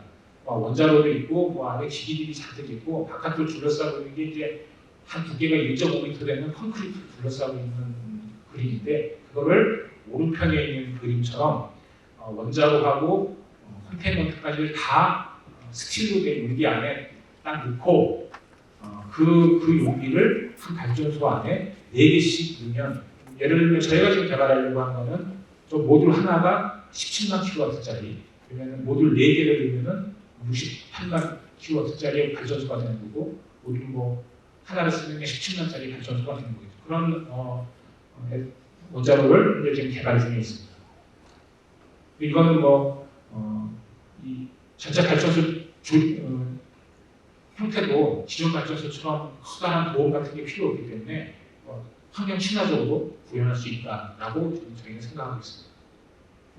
근데 저희가 지금 목표로 하고 있는 혁신형 SMR은 일단 우리가 후쿠시마 사고라고 흔히 알려져 있는 어떤 폭발이 일어나서 방사성물질이 경락권을 외우고 주민들한테 노출되는 사고는 일어나지 않게 하겠다는 거고 따라서 어떤 경우에도 주민이 소개할 필요는 없다. 그렇기 때문에 안전성 측면에서는 주민들이 받아들일 수 있는 정도의 수준의 안전성을 달성을 하겠다. 이게 이제 안전성과 관련된 목표죠. 근데 경제적 관련해서는 아무리 잘 만들어도 사실은 이제 경제성이 확보되지 않으면 시장에 들어갈 수가 없기 때문에 아까 노후석 터널력을 대체하는 그 시장이 열리면 타 전원들이 들어갈 수 있는 경쟁력을 확보해서 저희가 지금 목표로 하는 것은 우리나라에 있는 대형 원전이 가지고 있는 경제성, 발전 단가, 킬로와트당 한 50원에서 70원 사이 그 사이를 달성하는 걸 목표로 하고 있고요. 그다음에 신재생 에너지하고 같이 갈 수 있는 전원이 되도록 하겠다는 겁니다. 그래서 태양광이나 풍력의 가능성을 보완할 수 있는, 그래서 같이 갈 수 있는 그런 에너지원이 되게 할 거고요. 그리고 이제 SMR이라는 게 원래 나오는 목적 자체가 그 모듈을 공장에서 24개월 만에 제작을 해서 발전소에 딱 반착시키면 24개월 만에 발전소를 짓겠다는 거기 때문에 건설 물량을 대폭적으로 축소하거나 모듈화를 한다거나 해서 경제성을 확보해서 앞으로 한 10년 후 정도면 우리가 수출할 수 있는 원자로 그리고 기회가 주어진다면 국내에도 건설할 수 있는 그런 SMR을 개발하려고 하고 있습니다. 이 부분은 이제 아까 수소 말씀드렸는데 원자력을 연구해서 수소를 생산할 수 있는 방법이 이제 여러 가지가 있는데 저온 수전을 한다거나 전기를 보험으로 만들어서 전기 분해를 한다거나 하는 거를 SMR의 주요 수단, 그러니까 전기를 생산하는 것 이외에 주요 수단으로 병행해서 개발 중에 있습니다. 네, 그래서 이렇게 저희가 이제 정부 사업이 이제 착수가 되는데 한 6년 정도 지나서 SMR이 개발이 되면 저희가 이제 해외 시장도 개척을 하고 그리고 우리나라의 신성장 능력을 창출해서 탄소 중립을 달성하는데 원자력도 한 축으로서 기여할 수 있기를 기대하고 있습니다. 네, 이상으로 발표를 마치겠습니다. 감사합니다. 감사합니다. R&D 세션 마지막으로 효율 분야 에너지 연구 전략에 대해 한국전자기술연구원 정인성 본부장님께서 발표해 주시겠습니다. 박수 부탁드립니다.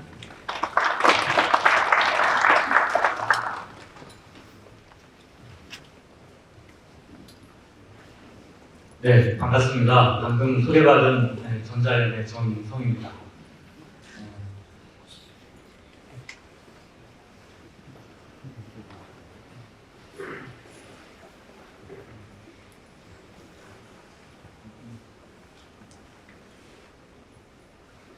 예, 수요 효율 분화를 요청을 받았는데 세부 제목으로 탄소 중립 실현을 위한 에너지 효율 현황 및 전략으로 좀 잡아봤습니다.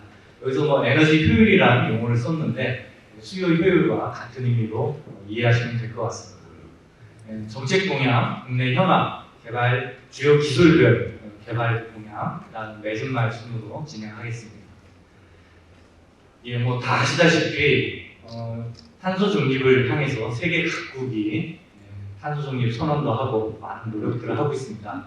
우리나라도 2050년 탄소 중립을 선언하였고 온실가스 감축을 위해서 다양한 노력들을 펼치고 있습니다. 국제에너지기구는 온실가스 감축을 위한 에너지 기술별 감축 기여도를 전망해가지고서 발표들을 하고 있는데 2019년도에 발표된 전망 시나리오를 보면은 여러 가지 에너지 기술 중에서 효율 부분이 37%로 가장 많은 기여를 할 수 있다라고 좀 제시를 하고 있습니다. 다시 말해서 에너지를 사용하는 부분에서 에너지 소비 효율을 향상하는 것이 온실가스 감축을 위한 가장 효과적인 정책 수단일 수 있다라는 것이죠.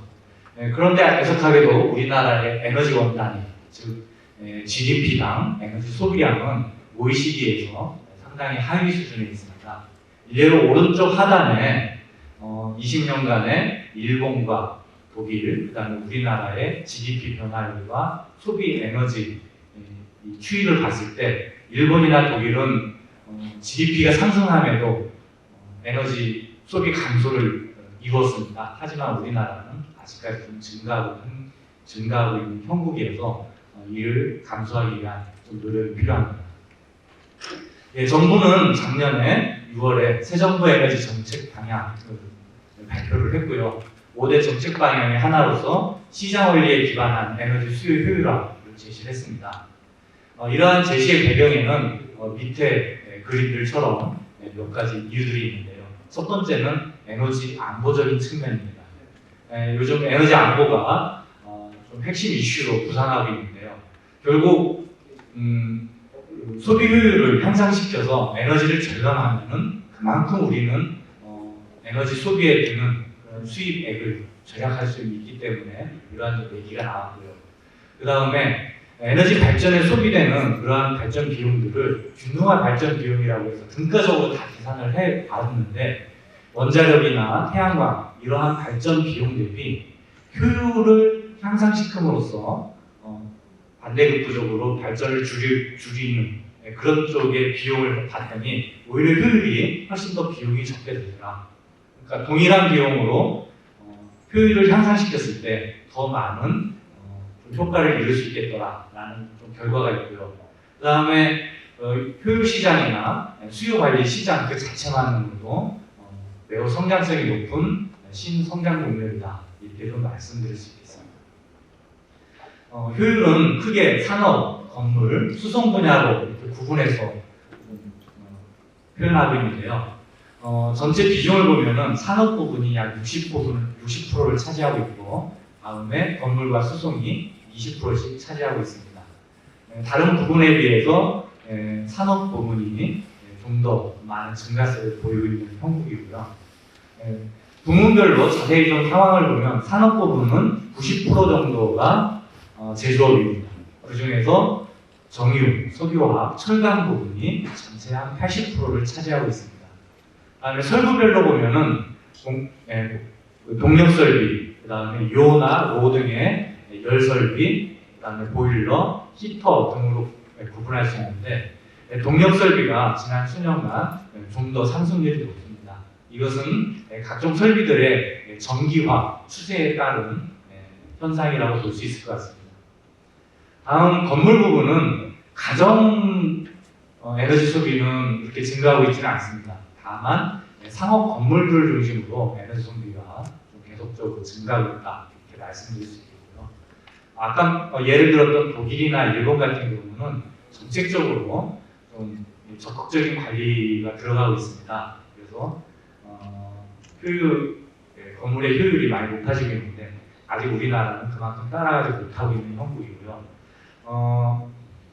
그 소비의 구성을 보면은 냉난방이 약 60% 정도로 가장 많은 에너지를 소비하고 있고 조명, 동력 설비 등으로 구성되어 있습니다.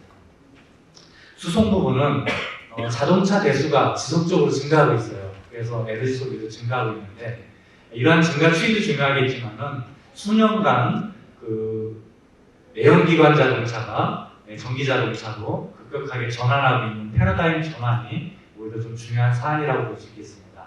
매년 30%에서 많게는 뭐 50%까지 전기차의 판매가 확대되고 있고 현재 아직까지는 국내에 전기차 비중이 1.5%이긴 하지만 앞으로도 지속적으로 증가될 것이기 때문에 이 부분을 어떻게 좀 기술적으로 정책적으로 서포트 하느냐가 중요할 것 같습니다. 예, 이러한 에너지 효율의 절감을 위한 기술 영역들을 저는 이렇게 좀 세 가지로 구분해서 생각을 하고 있습니다. 첫 번째 단계는 단위 기기 설비의 고효율화 단계입니다. 그래서 소재나 부품들을 고효율, 좀 더 좋은 것으로 개발해서 적용을 하거나 또는 설계 최적화를 통해서 다양한 에너지 다소비 설비 기기들을 고효율화하는 것, 가장 기본적인 부분이죠. 그 다음 것이 공정의 혁신 또는 시스템의 전환입니다. 한 가지는 시스템의 가변 제어 기능의 부여가 될 것 같습니다. 정속 설비들을 갖다가 가변 시스템화 하게 되면은 20-30% 정도의 소비 절감을 이룰 수 있고요. 그다음에 또 하나는 화석 연료 기반의 부분을 전기화함으로써 또 많은 부분 소비 효율화를 이룰 수 있겠습니다. 첫 번째 가변 제어의 예로서 냉장고나 에어컨, 예전에 정속 제어형 설비가 가변속 제어로 바뀌면서 전기 소비가 반 이하로 줄었습니다. 그 다음에 각종 화석 연료 기반의 히터들을 전기식 히트펌프로 바꿈으로써 소비 효율이 두세 배 오를 수 있죠. 이러한 것들을 두 번째 스테이지로 볼 수 있겠습니다. 마지막 세 번째 스테이지는 수요 관리 영역입니다. 각종 설비들을 종합적으로 연계하고 또는 단지간, 지역 간 통합 관리로 가능하겠죠. 이러한 에너지 매니지먼트, 그다음에 수요 반응, 이러한 다양한 수요 관리를 통해서 또 다른 영역에서 에너지 수요 효율을 높일 수 있겠다 말씀드릴 수 있겠습니다. 그래서 첫 번째, 두 번째 기준 영역을 우리는 흔히 효율 향상 또는 효율 혁신으로 칭하고 있고, 세 번째 영역을 수요 관리로 구분해서 좀 추진하고 있죠. 예, 지금부터는 세부 기술 요소별로 좀 동향을 좀 간략히 말씀드리겠습니다.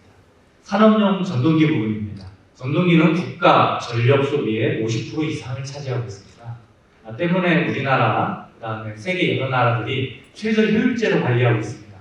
그래서 국가에서 딱 지정한 일정 효율 지표 미만의 전동기는 아예 판매를 못하게 강제하고 있죠. 과거 일반인 전동기에서 고효율 전동기, 그다음에 현재는 프리미엄 전동기까지 최저 효율 등급이 올라가 있습니다. 그래서 우리나라 18년도부터 프리미엄급 IE3급을 최저 효율제 해가지고 이거 이상만 판매할 수 있도록 관리하고 있습니다. 그리고 앞으로 기술이 계속적으로 성숙돼서 효율을 좀 더 높일 수 있게 된다면 IE4급, 슈퍼 프리미엄급, 그 다음에 울트라 프리미엄급으로 좀 더 최저 효율제 기준 등급을 올려나가야 되겠죠. 이러한 상향의 주기가 보통 한 10년 내외로 이렇게 좀 이루어지고 있습니다. 또 다른 측면에서 이러한 전동기가 과거에는 정속형이 대부분이었는데 시스템의 가변속화 추세에 따라 가지고 가변속 용도로 이렇게 사용이 늘어나고 있습니다. 한 가지는 유도전동기 인버터를 붙이는 방향이 있겠는데요. 이보다 더 효율적인 효율성을 추구하기 위해서 영구자석형 공기전동기나 또는 가격적으로도 양호한 인력통선 전동기의 개발 및 보급이 시도되고 있습니다.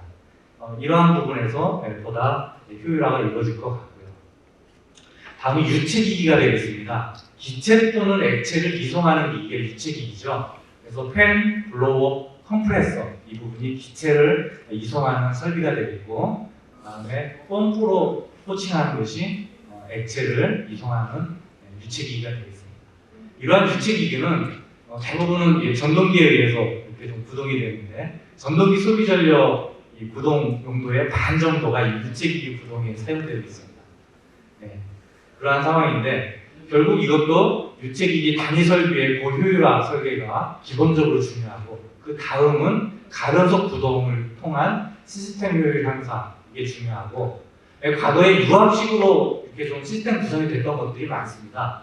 이러한 유압 시스템을 갖다가 필요할 때만 가변속으로 구동할 수 있는 전기식으로 시스템을 바꾸게 되면 기존에 100을 소비하던 시스템이 20이나 10 정도의 에너지만 소비하더라도 같은 기능을 할 수 있는 그러한 분야들이 있습니다. 따라서 분야별로 시스템별로 단위 설비의 고율화가 중요하냐, 아니면 시스템의 가변속화 또는 다른 공정 전환이 필요하냐, 이런 것들이 좀 다르게 적용돼야 할 것 같습니다. 이러한 가변속화의 추세에 따라서 그 다음에 신재생 에너지, 전기차의 보급 확산에 따라서 많이 늘어나고 있는 것이 인버터입니다. 인버터는 기존의 SI 전력 반도체 중심으로 이렇게 좀 제작이 되고 있는데 최근에 SIC나 겐 등의 차세대 전력 수자들이 나오고 있습니다. 이것들은 작동할 때의 전력 소비가 반 정도로 줍니다. 따라서 이러한 전력 변환 장치들이 인버터에 지금 채용 노력들이 많이 이루어지고 있는데 이런 쪽이 확산이 된다 그러면 효율을 한 2~3% 이상 올릴 수 있고 그다음에 최적을 반 이하로 이렇게 낮출 수 있고 그다음에 사용 온도도 보다 자유로워지기 때문에 효율 향상에 많은 기여를 할 수 있을 것으로 그렇게 기대하고 있습니다. 다음은 에너지 매니지먼트 시스템, 에너지 관리 시스템 부분입니다. 작게는 홈, 그다음에 빌딩이나 더 나아가서는 공장, 더 나아가서는 산업 단지 이런 데에 에너지 관리 시스템이 지금 지속적으로 개발이 되고 있고 일부 계속 적용이 확대돼 나가고 있는데요.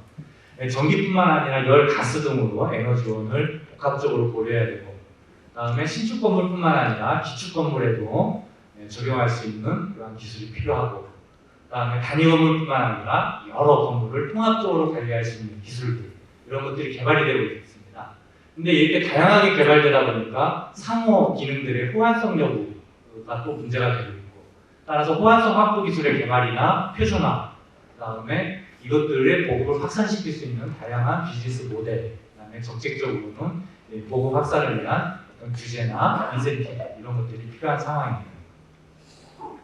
다음은 전기차 충전 쪽입니다. 전기차 단위의 효율 향상은 상기품 쪽에서 좀 관할하고 계시기 때문에 인프라 쪽만 가져와 봤습니다.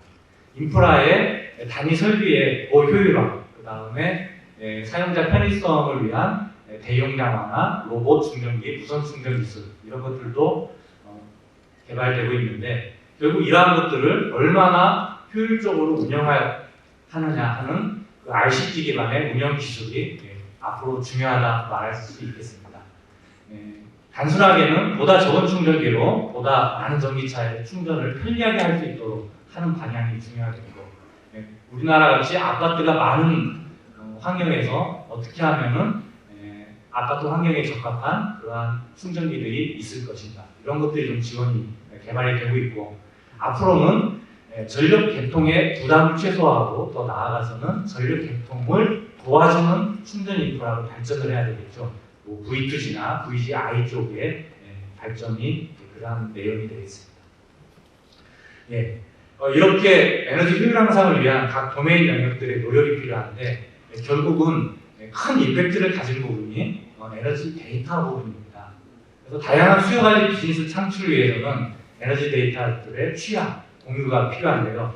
이러한 시도로 에너지 디지털 트윈도 있고, 그다음에 올해 과제 공고가 난 그린 버튼도 있겠습니다. 원래 그린 버튼이라는 것은 미국에서 그 에너지 공급자의 에너지 정보를 갖다가 취합을 해가지고서 이것을 필요로 하는 사업자들한테 공유시킴으로써 좀 비즈니스 창출을 도운 건데, 우리나라에서 한국형 그린 버튼이다 해가지고서 에너지 다소비 사업장의 데이터를 통합 관리하고 이것들을 필요로 하는 사업자들한테 이렇게 좀 공유함으로써 사업장 효율 혁신과 이렇게 각종 비즈니스 창출을 지원하고자 하고 있죠. 이런 식으로 여러 가지 시도들이 이루어지고 있는데 결국 맺은 말로는 작년에 우리 정부에서 발표한 수요 효율화 종합 정책의 비정의 목표 장표를 좀 올리고자 합니다. 앞으로 한 5년간 에너지 소비를 25% 낮추는 것을 목표로 해서 데이터 기반의 수요 관리 혁신, 그다음에 아까 말씀드렸듯이 도메인별로 가장 효과적인 소비 에너지 감소 방안들을 도출하고 거기에 대해서 집중하고, 그다음에 마지막으로는 이것들이 개발된 기술들이 시장에 좀 상용화될 수 있도록 많은 규제들을 혁신하고, 그다음에 시장이 굴러갈 수 있도록 인센티브를 도입하는 것, 이러한 것들이 필요할 수 있을 것 같습니다. 예, 이상으로 발표를 마치겠습니다. 감사합니다.